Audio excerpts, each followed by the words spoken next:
Good afternoon and welcome to the weekly weather briefing from the National Weather Service in Spokane for Monday, August 6th.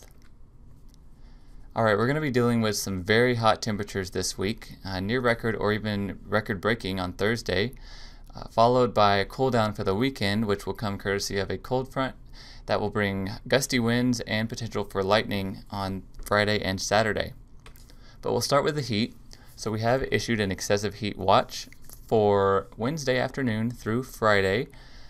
We are expecting prolonged periods of hot temperatures into the 100s for many, with lows only dipping down into the 60s and 70s at night, which will give us very little relief in the overnight hours. That will increase the chance for heat-related illnesses, especially for those that are more sensitive. So looking at a temperature trend and how we're going to expect it to evolve through the week, you see a peak on Thursday, steadily increasing each day. Thursday will be our hottest, and then we'll get a little bit of a break, barely any, on Friday, but by Saturday, that's when we drop about 15 to 20 degrees behind that cold front, back into the lower to mid 80s. Focusing on our hottest day, Thursday, here is our forecast high temperature map, and I have also overlaid our record high temperatures for the day at several of our climate sites. So you can see places like Spokane, Wenatchee, Bonners Ferry, Sandpoint, Republic are all forecast right now to break their records, and we'll be honing that in as we get closer. Either way, it's going to be a very hot day.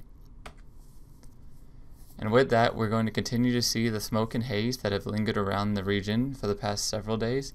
It's going to remain over the area, and even as we get some winds on Friday and Saturday, we don't expect any big relief anytime soon, as those winds are likely going to bring more smoke from different parts of the region. So look at our winds on Friday. Here is the forecast map of peak wind gusts for Friday afternoon and evening. So you can see we are expecting gusts 30 to 35 miles per hour in places like Wenatchee, and much of the Columbia Basin and eastern Cascade Gaps are going to be especially breezy. This means high fire danger because we're going to be still very hot, dry, and in addition we're going to be windy. And we'll talk about the lightning threat as well here next. By Saturday, winds have calmed down a little bit but are still going to be breezy, but again we're going to be much cooler. So another issue with that cold front is going to be potential for thunderstorms and potential for dry lightning. So Friday and Saturday is when that risk is going to be, and I've highlighted in green the areas that are most susceptible to seeing these thunderstorms. And so with this lightning, I know dry conditions on Friday and windy conditions, again, Friday is going to be the main day of biggest fire potential and increased danger of fire spread of the week.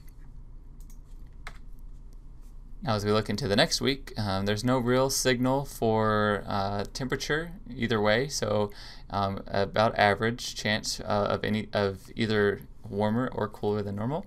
And looking at precip, again, we are still in the below normal favored for all of the inland northwest, so below normal precipitation expected. Now just a reminder on some heat safety, since we're going to be dangerously hot this week. We try to remind everyone to limit your time outside if you can, to make sure you stay hydrated, drinking plenty of fluids, and to never leave your children or pets in an unattended vehicle, because as hot as it is outside, it gets even hotter inside a car. So just practice heat safety wherever you are. And that is it for the week. Thanks for joining us, and stay safe.